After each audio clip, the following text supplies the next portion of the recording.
काही दिवसांपूर्वी लोकसभेत जे विरोधी पक्ष नेते आहेत राहुल गांधीजी यांनी देखील हरियाणामध्ये काय झालं हे लोकांसमोर आणलं.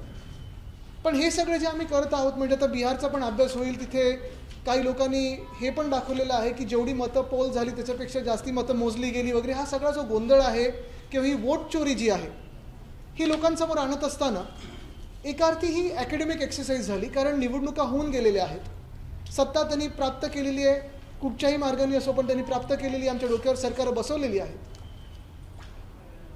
पण हे सगळं होत असताना आपल्याला आठवत असेल आमचा मोर्चा देखील आम्ही काढला होता.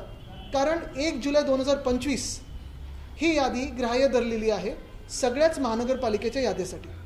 एकतर म्हणजे जुलै ते आत्तापर्यंत जे 18 वर्षाचे मतदार आहेत, फर्स्ट टाइम वोटर्स असतील, त्यांना अधिकार तर मिळणारच नाही, ही वेगळी गोष्ट. 1 जुलै 2025 पर्यंत जी राज्य निवडणूक आयोगाने महानगरपालिकेसाठी मास्टर लिस्ट दिलेली आहे त्याच्यात जो सगळा घोळ झालेला आहे, गोंधळ जो आहे, घोळापेक्षा गोंधळ घातलेला आहे किंवा चोरी केलेली आहे, त्याचा अभ्यास एका बाजूने चालू आहे. मला वाटतं पुढच्या 7-8 दिवसांमध्ये आम्ही पक्ष म्हणून मुंबईत जे काय आहे ते आपल्यासमोर ते प्रकरण आणू. पण अजून एक सगळ्यात महत्त्वाची गोष्ट म्हणजे ही जेव्हा एक बाजूला अकॅडमिक एक्सरसाइज चालू असते, ॲक्टिव्हली पुढच्या निवडणुकीसाठी आम्ही सगळेच विरोधी पक्ष म्हणून जेव्हा काम करत असतो तेव्हा साधी गोष्ट म्हणजे जी प्रारूप यादी आलेली आहे काल, ड्राफ्ट रोल, ती पहिलं तर आपल्याला आठवत असेल 7 तारखेला येणार होती, 7 नोव्हेंबरला. मग सांगितलं गेलं की नाही आता 14 तारखेला येणार, ती परत त्या दिवशी सांगितलं नाही आता 20 तारखेला येणार. आणि एकंदर प्रश्न हाच होता आम्हाला की थांबलेत नेमके कशासाठी.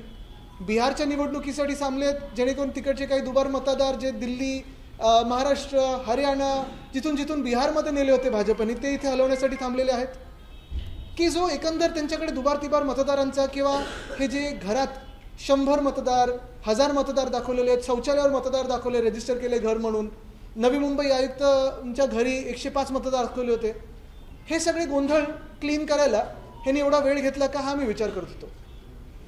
पण काल जेव्हा ह्या मतदार याद्या यायला सुरुवात झाली, पहिली गोष्ट म्हणजे काल सकाळी या आलेल्या नव्हत्या, दुपारपर्यंत आले, संध्याकाळ झाली मतदार येण्यासाठी.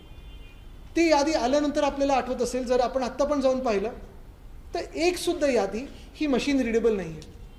खरं तर तसं यादी आपण पाहायला गेली तर आत्ता मी माझ्या नावाचं सर्च करून पाहिलं, त्याच्यात एवढे डिटेल्स मागितलेत त्यांनी की तुम्ही कुठे राहता हे तुम्हाला कसं कळणार आणि कुठच्या यादीत आहे, हा तर एक गोंधळ आहे. साधारणपणे 1 ते 50,000 वगैरे अशी त्यांनी यादी दिलेली आहे. पण काल जे दिसून आलं आणि जो आत्ता आम्ही अभ्यास सुरू केलेला आहे तो एवढा भयानक आहे, जे मी आधीपासून सांगत आलेलो आहे की निवडणूक आयोग हे सत्ताधाऱ्यांच्या कार्यालयात बसून काम करतं हे आज दिसायला लागलेलं आहे.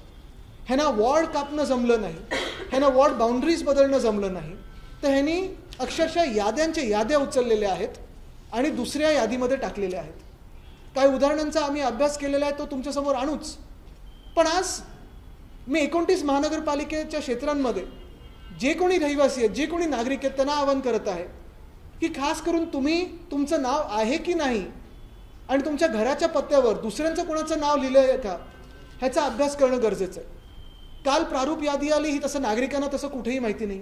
राजकीय पक्ष म्हणून जे आम्ही अभ्यास करतोय आम्हाला पण ते कठीण गेलेलं आहे. जी समरी दिलेली आहे ती समरी एवढी भयानक आहे, तुमची बिल्डिंग त्याच्यात आहे की नाही हे तुम्हाला कळणारच नाही. आणि तिसरी गोष्ट म्हणजे माझं त्या यादीत नाव आहे की नाही हे मी जाऊन शोधायचं तरी कुठे नागरिक म्हणून.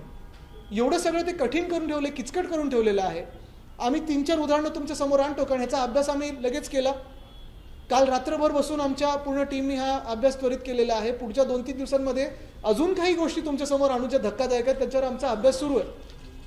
आणि हे ऐकल्यानंतर तुम्ही ठरवा की अशी निवडणूक जी गेम सेट मॅच केलेली आहे, मग तुम्ही आम्हाला मतदानाला तरी कशाला बोलवता. तुमच्याच कार्यकर्त्यांमध्ये मतदान घ्या आणि इलेक्शनच्या ऐवजी सिलेक्शन बोलून टाका ना.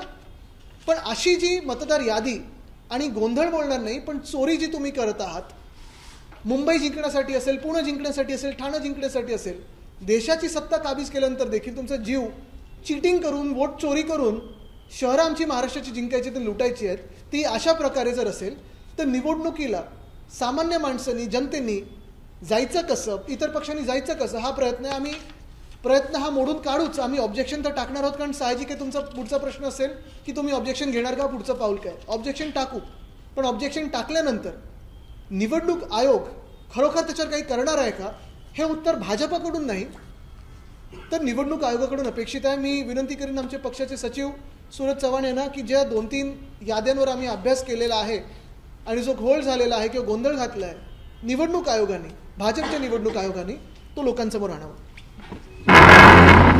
जय महाराष्ट्र. सर्वप्रथम जसं आदित्य साहेबांनी सांगितलं, महाराष्ट्र निवडणूक आयोगाने प्रारूप मतदार यादी जाहीर केल्यानंतर अवघे 7 दिवस नागरिकांसाठी सजेशन ऑब्जेक्शनसाठी दिलेले आहेत आणि आपल्या पक्षाला देखील अवघे 7 दिवस ह्या सजेशन ऑब्जेक्शनसाठी दिलेले आहेत. आता हे सजेशन ऑब्जेक्शन करत असताना ज्या याद्या दिल्या आहेत, ह्या याद्यांमध्ये जी यादीच्या सुरुवातीला समरी दिली आहे, अगदी बारीक अक्षरात 20 ते 25 पानांची समरी आहे. बरं, ही समरी असताना ही समरी कशी आहे, तर विधानसभेच्या यादीचा भाग क्रमांक त्यात दिलेला आहे. विधानसभेच्या यादीचा भाग क्रमांक.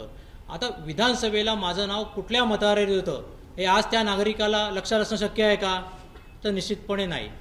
म्हणजे त्या नागरिकांनी विधानसभेचा यादीचा भाग क्रमांक आठवायचा आणि आपण कुठल्या प्रभागात आहोत ते बघायचं आणि मग त्या प्रभागाची यादी शोधायची आणि मग त्या प्रभागात आपलं नाव आलं की नाही बघायचं.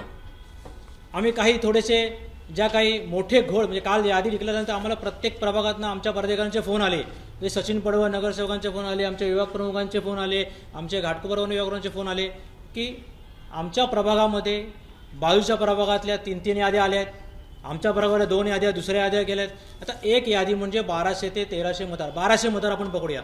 म्हणजे जर 2-2 हजार 3-3 हजार जर नव्याने मतदार ॲड झाले असतील बाजूच्या मतदारसंघातील किंवा आपल्या मतदारसंघातील, अशा 1-2 याद्या दुसऱ्या बाजूला गेल्या असतील तर किती मोठा घोळ झाला असेल आणि तो मतदार नक्की मतदान कोणाला करणार आणि मतदान केल्यावर त्याचा नगरसेवक कोण, हा या ठिकाणी प्रश्न उभा राहिलेला आहे. आपण जर बघितलं तर वॉर्ड क्रमांक 12 म्हणजे माघाटणे विधानसभेमध्ये वॉर्ड क्रमांक 12 यामध्ये त्यांनी यादीचा भाग क्रमांक 147 माघाटणे विधानसभेतली वॉर्ड क्रमांक 12 मध्ये अख्खी यादी त्यांनी सुरुवातीला समरीमध्ये दिलेली आहे. समरीमध्ये अख्ख्या यादी सगळे सेक्शन टाकलेले आहेत, जवळजवळ 34 का 35 सेक्शन आहेत. परंतु मागे त्या ह्याच्यात फक्त 11च मतदारांची नाव आहेत. म्हणजे विधानसभेच्या 147 जे काय 1200 मतदार असतील, परंतु या वॉर्डमध्ये फक्त 11 मतदार आलेले आहेत 12मध्ये. पण त्यांची नावं आम्ही अधिक चौकशी अधिक खोलात गेलो आमच्या पदाधिकाऱ्यांनी तिथल्या बघितलं तर त्यांची नावं आम्हाला प्रभाग क्रमांक 11 मध्ये मिळाली, वॉर्ड नंबर 11 मध्ये मिळाली. सामान्य माणसालाही कशी मिळणार. तसंच वॉर्ड क्रमांक 225 कुलाबा विधानसभा या ठिकाणी त्यांनी काय केलं आहे, एका वॉर्डमध्ये एका यादीमध्ये 1300 नावं आहेत, यादीचा भाग क्रमांक 111, 1200 ते 1300 नावं आहेत. परंतु 225 मध्ये संपूर्ण यादी जेव्हा आम्ही बघितली, अगदी रात्रभर आमचे पदाधिकारी शोधवते, अवघी 398च नावं त्या 225 या प्रभागात मिळाली. मग बाकीची नावं कुठल्या वर्गात गेली, त्याच्या बाजूच्या प्रभागात शोधण्याचा प्रयत्न केला, पण त्या समोरीत त्यांची नावं, त्या सेक्शन्सची नावं नाही आहेत. अजून कुठे शोधणार, मग ती नावच मिळत नाही आहेत. मग ती कुठल्या तरी भलत्याच वॉर्डमध्ये गेली असण्याची शक्यता आहे. आता अणुशक्तीनगर विधानसभेमध्ये देखील वॉर्ड क्रमांक 147 आमचे प्रमोद शिंदे बसले आहेत, त्यांचा स्वतः स्थानिक वॉर्ड आहे. त्या प्रभागात येणाऱ्या इमारतींची नावं यादी एकच आहे, विधानसभेची यादी एक आहे. त्या यादीचा भाग क्रमांक होता 172. परंतु ती यादी आता महानगरपालिकेने 2 वॉर्डमध्ये डिवाइड केली. जुन्या प्रभागाप्रमाणे 147 मध्ये येते, आता डिवाइड करताना अर्धी नावं 147 मध्ये दिली आणि अर्धी नावं 148 मध्ये दिली. पुन्हा एकदा एकाच ह्याच्यात राहणारे, एकाच सेक्शनमध्ये राहणारे लोक 2 प्रभागात डिवाइड करण्यात आली. या ठिकाणी 222 यादीचा भाग क्रमांक 222. शिवडी विधानसभा 206 मध्ये आमचे सचिन पडवळजी आहेत, त्यांच्या प्रभागात बाजूच्या अभिनवनगरमधल्या 205 या प्रभागातील किती आले दिल्या, 5 ते 6 बूथच्या समरीमध्ये ऍड केल्या. तसंच 204 मधल्या पण एक समरीमध्ये ऍड केली. म्हणजे निवडणूक आयोग भविष्यात ह्या याद्या कुठून ॲडिशनल नावं आणून ऍड करण्याची शक्यता आहे का, हा प्रश्न या ठिकाणी उभा राहतोय. आता माझं स्वतःचं नाव जर प्रभाग क्रमांक 154 मध्ये येतं, बाउंड्री जर बघितली तर ती 154 मध्ये येते. म्हणून मी काल 154 मध्ये सर्च केलं, माझं नाव 154 मध्ये नव्हतं. अजून बाजूच्या 155 मध्ये केलं, तिथेही नव्हतं. मग बोललो अजून पुढे जावा, 152 मध्ये बघितलं तर 152मध्ये मला नाव शोधायला जवळजवळ मला स्वतःला म्हणजे माझ्या याद्या सगळ्या तोंडपाठ असून सुद्धा जवळजवळ 2 ते 2.5 तास लागले, एवढं सगळं माहिती असताना सुद्धा. बरं, हे नाव शोधत असताना माझं फक्त माझ्या इमारतीला माझं एकट्याचंच नाव त्या 252मध्ये गेलं आहे. माझ्या इमारतीचं फक्त एकट्याचं नाव 252 या वॉर्डात गेलं आहे, 152 या वॉर्डात गेलं. म्हणजे ह्या इतक्या प्रकारचा घोळ या ठिकाणी निवड आयोगाने घातलेला आहे आणि आम्हाला फक्त 7च दिवस दिलेत पुढे सजेशन ऑब्जेक्शनसाठी. सांगण्याचा मुद्दा असा आणि सोपा करण्यासाठी आपण मतदार म्हणून आपलं नाव प्रत्येक यादीत असतं, बूथ वाईज असतं आणि आत्तापर्यंत आपण तसं मतदान करत आलेलो आहे. यंदा पहिल्यांदा असं झालेलं आहे की भाजपचे असतील, मिंदेंचे असतील, ही टोळी निवडणूक आयोगात बसून ठराविक लोकांना ह्या बूथमधनं काढायचं आणि त्या बूथमध्ये न्यायचं, इकडचं संतुलन हलवायचं, तिकडचं संतुलन हलवायचं, किंवा चला ही लोकं हे बूथ आपल्यासाठी स्ट्रॉंग आहेत तर हे स्ट्रॉंगवाले बूथ आपण ह्या सीटमधून काढून दुसऱ्या सीटमध्ये द्यायचे, जेणेकरून विरोधी पक्षांच्या सीट पडतील, स्वतःच्या सीट जिंकून येतील, ज्या स्वतःच्या सीट थोड्या दगमगीत आहेत त्या भक्कम करून घेऊ. हे सगळं कॅल्क्युलेशन करण्यासाठी निवडणूक आयोगाने 7ची यादी 14 ढकलली, 14ची यादी काल ढकलली आणि काल देखील जी यादी आलेली आहे ती मशीन रिडेबल नाही. आमच्या प्रामुख्याने 2 मागण्या असतील, आम्ही तो ऑब्जेक्शन टाकत आहोतच. सगळे इतर राजकीय पक्षांशी आम्ही बोलणार आहोत.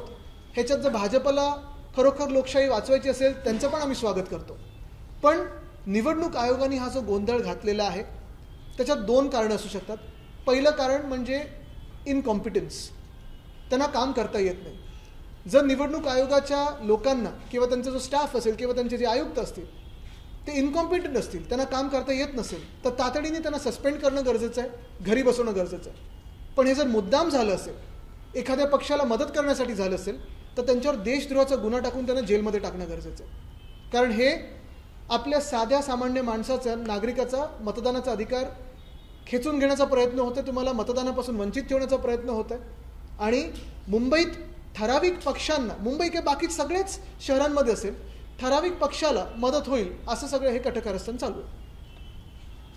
तुम्ही ज्या त्रुटी सांगितल्या होत्या त्यावर काही काम झालंय का प्रारूप मतदार यादीमध्ये? ते चालू आहे. बरं, आता त्याच्यावर पण दुबार तिबार नावांमध्ये तुम्ही जर यादी बघाल, आम्ही मगाशी हसायला लागलो, ही यादी आहे ना कुठे दिलं तर हे आता ह्याच्यात 2 स्टार टाकलेले जे आहेत, कुठे गेले आहे का, हे सगळे जे 2 स्टारवाले आहेत,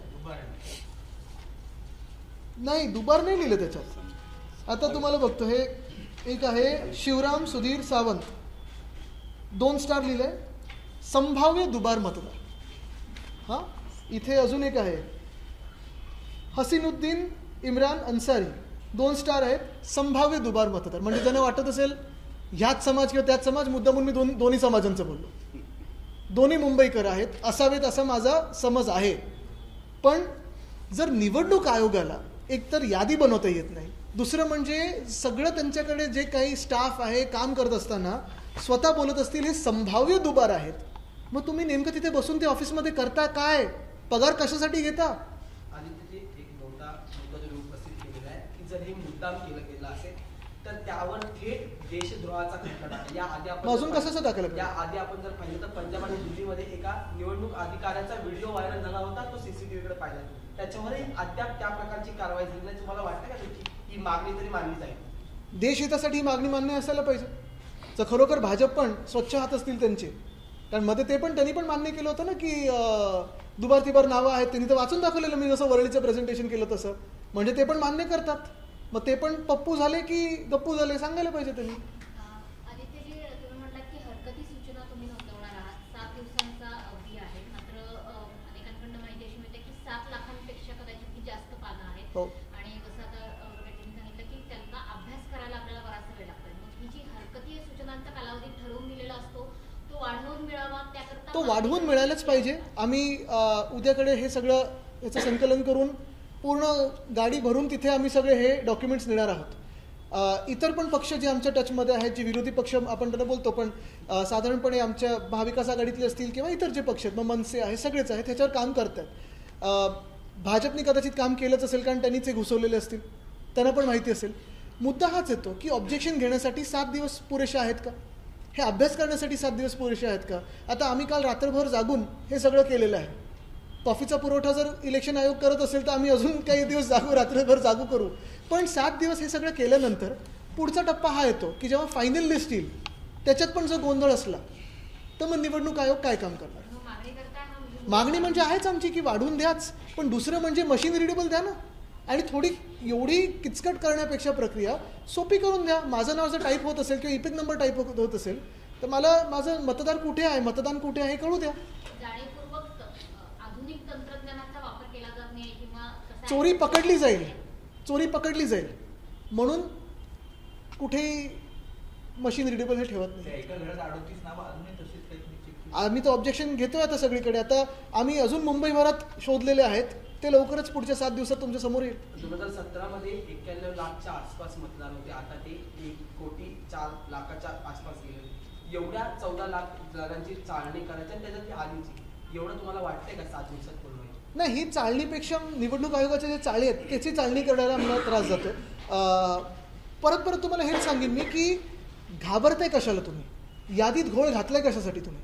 आणि जर तुम्हाला काही चोरी नसेल तुमची तर ठेवा ना मशीन रिडेबल, सोपं करा. तुमचं तर नाव जाऊन सर्च करा बघा BMCच्या वेबसाईटवर, प्रयत्न करा, होणार नाही ते. आणि म्हणून मी प्रामुख्याने हेच सांगेन, पहिलं म्हणजे वेळ वाढवून तर द्याच, दुसरं म्हणजे मशीन रिडेबल करा, पण तिसरं म्हणजे हे जर तुम्हाला संभाव्य वाटत असेल, एक नाव आम्ही मगाशी काढलं ते कुलाबा मतदारसंघात आहे आणि बँड्रा वेस्टमध्ये सेम नाव आहे पण संभाव्य लिहिलेलं आहे. हे जर आम्हाला कळतंय आणि आम्ही शोधू शकतो, तुम्ही का नाही शोधू शकत? तुमच्याकडे तर पूर्ण मास्टर लिस्ट आहे. बरं, हे काही नवीन आत्ताचे मतदार नाही आहेत, हे 1 जुलै 2025च्या आधीची यादी आहे. म्हणजे मग जुलै, ऑगस्ट, सप्टेंबर, ऑक्टोबर, नोव्हेंबर संपायला आला, मग तुम्ही काय केलं तेवढे दिवस?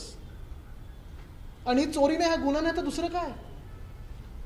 तुम्ही मतदार याद्या घेऊन निवडणूक आयोगाकडे जाणार आहात, म्हणजे तुम्ही जसं म्हटलं की आम्ही मोठी गाडी घेऊन जाणार.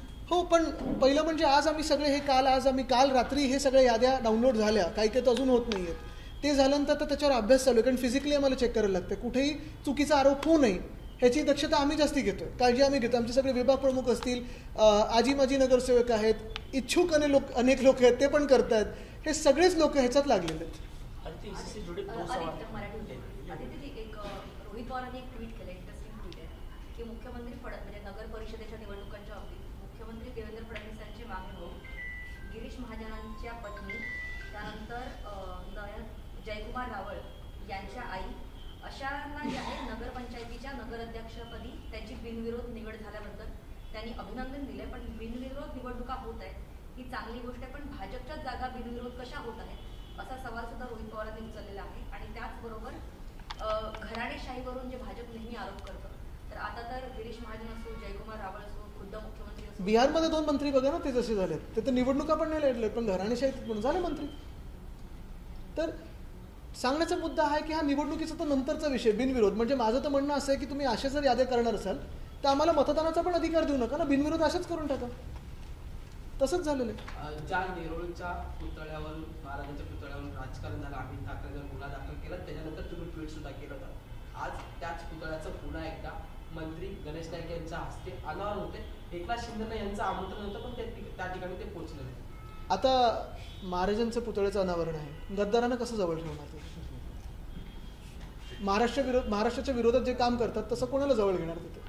पण दुसरी गोष्ट म्हणजे जर आमच्याच राज्यामध्ये आमच्याच राजाचं पुतळ्याचं अनावरण करणं गुन्हा असेल, जे अमितवर गुन्हा टाकलेला आहे, मग हे कोणासाठी राज्य चालले, कशासाठी राज्य चालले? आणि तसं जर पाहिलं गेलं तर जेव्हा आपण बोलतो हे रयतेचं राज्य आहे, जनतेचं राज्य आहे, आज तुम्ही बघा जे पालघर साधू हत्याकांड जो झाला ते आम्हाला बदनाम करण्याचा प्रयत्न केला, आमच्या सरकारला बदनाम करण्याचा प्रयत्न केला, त्याच काशीनाथनं घेतलं होतं ना ह्यांनी, भाजपने. आणि मग सगळी बोंबाबोंब झाल्यानंतर, म्हणजे एकतर हिंदुत्व यांचं खोटं आहे आणि बोंबाबोंब झाल्यानंतर स्थगिती दिली. म्हणजे एकतर त्यांचा हात होता आणि तरी तुम्ही घेतलं, आणि हात नव्हता म्हणून तुम्ही स्थगिती दिली. नेमकं काय हे भाजपने स्पष्टीकरण द्यावं. दुसरी गोष्ट म्हणजे तसं पाहायला गेलं तर शेतकऱ्यांना अजून कुठेही मदत मिळालेली नाही, महिलांवर अत्याचार वाढत चाललेले आहेत. आणि हे सगळे एका बाजूला होत असताना, लोक हैराण असताना, त्रस्त असताना, हा गोंधळ आहे ना ह्याच्यासाठी घालायला लागतोय, कारण नाहीतर जिंकणं शक्य नाही. एकीकडे मतदार यादीतलं घोळ वगैरे तुम्ही समोर आणतात आहात, मात्र दुसरीकडे महाविकास आघाडीमधली अंतर्गत लढाई आपण कसे जिंकणार आहात? कारण काँग्रेसने स्वबळाचा नारा तर दिलेलाच आहे. मग काँग्रेसचं म्हणणं असं आहे की शिवसेना, उद्धव ठाकरेंनी जर राज ठाकरेंची मनसेची साथ सोडली तर अटी शर्तींसह आपण पुन्हा की बघा त्यांना आत्ता काय आहे ना की पहिला प्रश्न म्हणजे हे सरकारमध्ये कोण आहेत कोण नाही आहेत. कारण कोणीतरी रडायला गेले होते दिल्लीला, कोणीतरी जाते गावी. हे सगळे महायुतीतला विषय हा मला वेगळा ठेवायचा आहे. महाविकास आघाडीचा पण आता मी विषय पुढे घेणार नाही, कारण महाविकास आघाडी असो किंवा विरोधी पक्ष म्हणून असो किंवा युती काय कशी होईल हा विषय सगळ्यात फार नंतरचा आहे. पहिला मला वाटतं पुढचे 7 दिवस आपण सगळ्यांनी मिळून, कारण हे प्रत्येकाच्या हिताचं आहे. कोण अपक्ष लढत असेल, कोण सत्ताधारी पक्षातून लढत असेल, आम्ही म्हणून विरोधी पक्ष म्हणून लढत असू, पण हेच जर मतदार यादीतच घोळ असेल तर कुठची युती आणि कुठची आघाडी काहीच करण्याला अर्थ नाही आहे. पण काँग्रेसने जो स्वबळाचा नारा दिलेला आहे त्यांचं म्हणणं असं आहे की मनसेची साथ अजून मी तरी ऐकलं नाही. आत्ता मला नुसतं निवडणूक आयोगाचं कानावर येतं, त्यांची शांतता माझ्या कानावर येते. आणि कदाचित आता भाजपकडून एक आवाज जो सतत निवडणूक आयोगासाठी येतो तो संध्याकाळपर्यंत येईल. पण सगळ्या विरोधकांना एकत्र करण्यासाठी तुमचा पक्ष पुढाकार घेणार. बघा मी आत्ता जे संभाव्य आहे दुबार तिबार त्याच्यावर बोलून पक्षावर बोलणार नाही. एक वेगळं राजकारण मी वेगळ्या कुठच्याही मी वेगळ्या कुठच्याही वेगळ्या ऐका एक मिनिट ऐका हा महत्त्वाचा जरी प्रश्न असला तरी हा प्रश्न हा कायदा सुव्यवस्थेचा पण तेवढाच प्रश्न.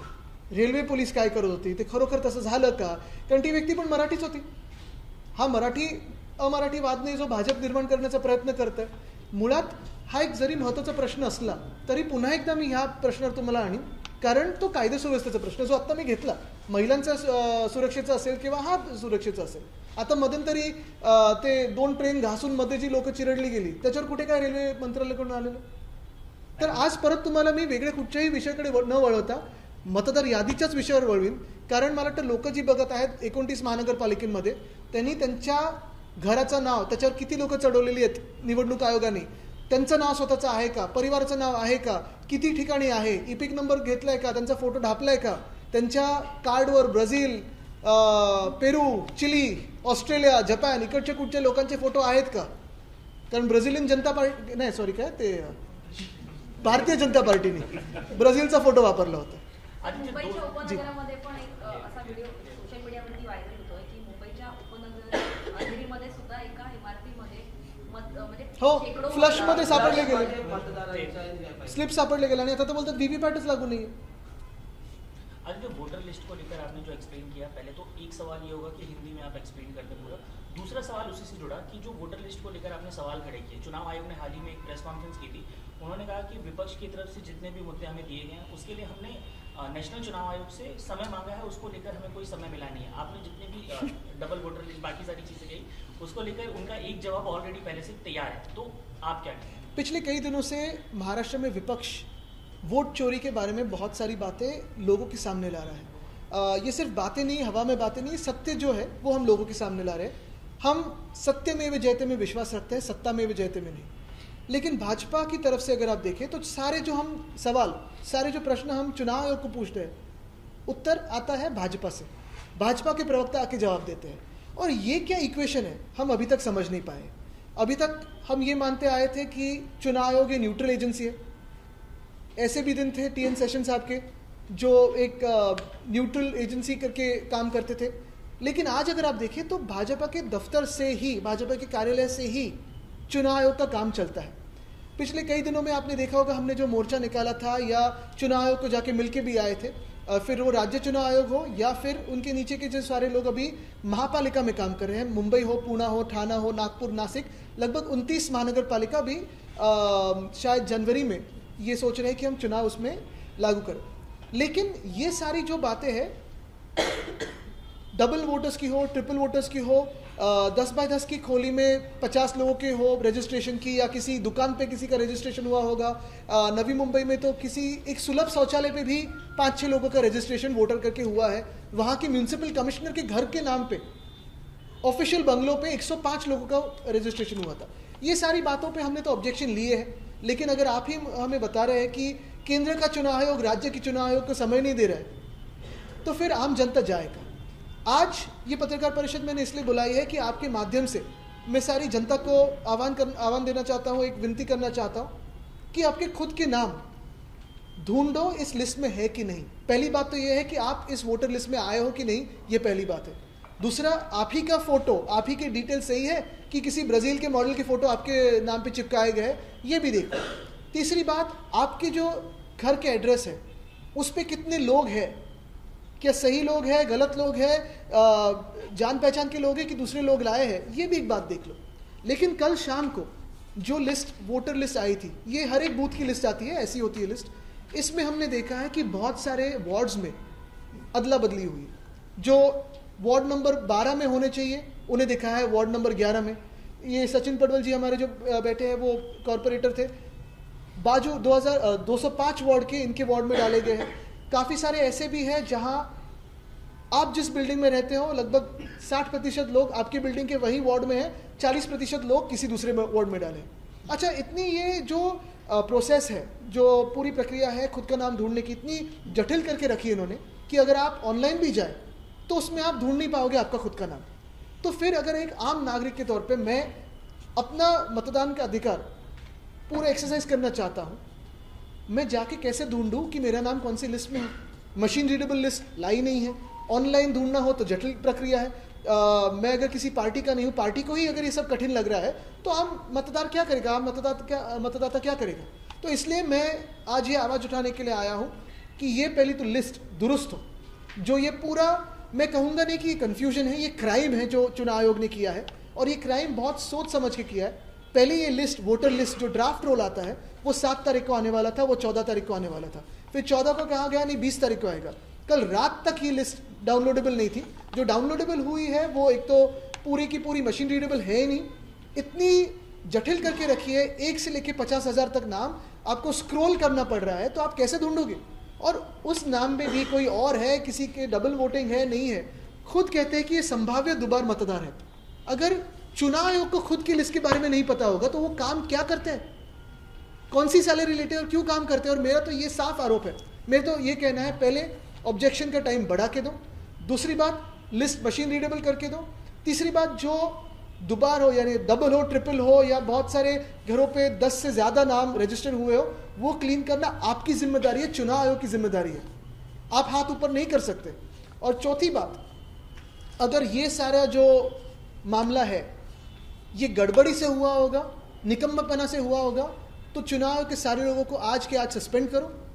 ये अगर किसी राजकीय कार्यालय में, दफ्तर में बैठ के काम किया होगा, क्योंकि वार्ड इनको काटना नहीं हुआ, वार्ड बाउंड्रीज नहीं बदल सके, तो इन्होंने बराबर डेमोग्राफिक्स चूज करके अपने हिस्से में ये लिया कि ये हमें जीता सकते हैं, यहाँ हमें लीड था, ये हमें यहाँ चाहिए। तो फिर अगर ये सही बात हो तो जो सारे लोग आज चुनाव आयोग में है, इंक्लूडिंग कमिश्नर, उन पे सेडिशन, देशद्रोह का आरोप डालना चाहिए, जेल में डालना चाहिए। हाँ, एक बिहार चुनाव से जुड़ा हुआ प्रश्न होगा कि बिहार चुनाव के पहले जमकर अपोजिशन ने एक साथ एकजुटता दिखाई थी वोट चोरी के मुद्दे पर, लेकिन जब से ये रिजल्ट आए हैं पूरा ऑपोजिशन बिहार चुनाव के नतीजों पर शांत है, तेजस्वी काम चल रहा है। लेकिन अगर आप देखें तो महाराष्ट्र का चुनाव हो, हरियाणा का चुनाव हो, हरियाणा पे राहुल गांधी जी ने तो पूरा प्रेजेंटेशन दिया, मैंने वर्ली पे दिया है, मुंबई और महाराष्ट्र पे हमारा काम चालू है, बिहार का भी ऐसे ही आएगा। ऑलरेडी ट्विटर पे आपने देखना शुरू होगा कि उस पर एनालिसिस शुरू हो गए। लेकिन मैं ये मानता हूँ कि अगर महाराष्ट्र हो, हरियाणा हो, बिहार हो, ये सारी जो हमारी एनालिसिस है एकेडमिक एक्सरसाइज है। आज अभी लाइव क्या है, तो ये सारे 29 जो महानगर पालिका के चुनाव है वो है, और हम अगर ऑब्जेक्शन ले रहे हैं तो चुनाव का ये कर्तव्य बनता है कि हमें हमारी बात सुने और जो गलत है उसे ठीक करें। आदित्य, जब इलेक्शन कमीशन की जो प्रेस कॉन्फ्रेंस हुई थी वहाँ पर चुनाव आयोग को जब पूछा गया कि डबल लिस्ट के नंबर, वोटर्स के नंबर आपके कितने हैं आपके पास, तो उनके पास वो नंबर्स नहीं थे, और लोकल बॉडी इलेक्शन के 2 दिन पहले हमें नंबर मिल जाएंगे, तो क्या ये डबल वोटर्स? उन्होंने हमें ऐसे जवाब दिया था कि जो डबल वोटर्स है, ट्रिपल वोटर्स है, उनको एक ऑप्शन दिया जाएगा कि आपको किस चुनाव क्षेत्र में वोटिंग करना है। अगर आपको इसी लिस्ट में जैसे मैंने दिखाया जो 2 स्टार वाले हैं उनको संभाव्य दोबार नाम लिखा है, यानी पॉसिबल डबल नेम लिखा है, आपको इसी में पता नहीं कि वो डबल है, ट्रिपल है कि सिंगल है, तो क्या आप बताओगे किसी को कि आपने यहाँ चूज करो या वहां चूज करो? ये तो क्रिमिनलिटी। और ये मैं कहना चाहता हूँ आज दुनिया भर में ये पता हो गया है कि हमारे देश में पिछले 3-4 सालों में फ्री एंड फेयर इलेक्शन होने बंद हुए। अगर आप हरियाणा की बात करें, महाराष्ट्र की बात करें, बिहार की बात करें, तो फ्री एंड फेयर इलेक्शन चुनाव आयोग नहीं करवाता है।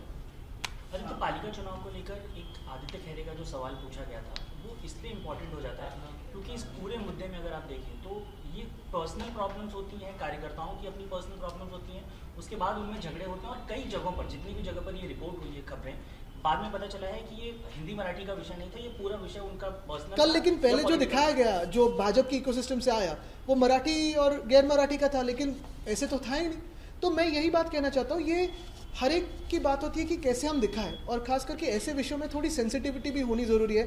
मैं नहीं चाहता कि मैं कोई ऐसे बयान दूँ कि उस पर कुछ गलत इल्ज़ाम लगे, उस बच्चे पे भी गलत इल्ज़ाम लगे, क्योंकि जो इतनी कदम उठा सकता है तो कुछ ना कुछ उसमें कारण होगा, उसमें विचार विमर्श करके ही पूरे जो एनालिसिस है उसके बाद ही बात कर सकते हैं। नवी मुंबईत आता नुकतंच गणेश नाईक यांनी पुतळ्याचं अनावरण केलेलं आहे, पण त्यांनी मान्य केलं की छत्रपती शिवाजी महाराजांच्या पुतळ्याचं अनावरण करायला उशीर झाला आणि त्यामुळेच अमित ठाकरेंनी हे उत्स्फूर्त पाऊल उचलले, त्यांच्यावरचे गुन्हे मागे घेतले पाहिजेत। आणि मी अभिनंदन करेन गणेश नाईकजींचं, तर खरोखर त्यांनी असं घेतलं, कारण ते काही काही धाडसी पावलं उचलतात ठाण्यात आणि नवी मुंबईत खरंच।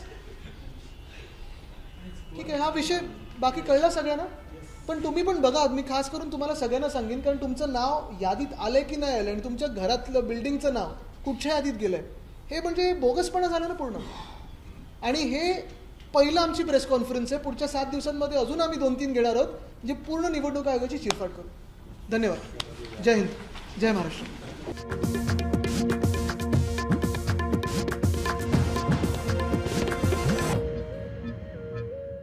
अडीच कोटी लाडक्या बहिणीची योजनेची मजबूतीकरण होणार आहे। काँग्रेस पार्टी 2029 मध्ये सर्वात निश्चित पार्टी होणार। काय होणार आहे? कारण काय, मी काल वडेट्टीवारच्या गावामध्ये 6000 कार्यकर्त्यांनी पक्ष प्रवेश केला, राहुल भोमावडा आणि सर्वांनी। काल बाबूराव झाले काँग्रेसचे नेते त्यांच्या मुलांनी पक्ष प्रवेश केला। महाराष्ट्रामध्ये काँग्रेस पार्टीचे रोज कार्यकर्ते भाजपमध्ये येत आहेत, पार्टी सोडत आहेत। मी त्यांना विचारलं तुम्ही पार्टी का सोडताय? ते म्हणले साहेब भाजपमध्ये आम्हाला नगरसेवक वगैरे भरायचं नाही, जिल्हा परिषद पाहिजे नाहीये, मोठे मोठे नेते काँग्रेस सोडतायत। त्यांनी सांगितलं या पार्टीची हालत फार खराब झाली आहे, आमच्या पार्टीची हालत अशी आहे की वडेट्टीवार नाना पटोलेचं तोंड पाहत नाही, नाना पटोले वडेट्टीवारचं तोंड पाहत नाही, दोघे म्हणून आमच्या सुनील केदारकडे कोणी बघत नाही, तिघे म्हणून यशवंतीताई ठाकूरकडे कोणी विचारत नाही, चौघे म्हणून आपल्या हर्षवर्धन सपकाळे कोणी विचारत नाही, आणि पाचही म्हणून राहुल गांधीला कोणी विचारत नाही। फार काँग्रेस खराब झाली।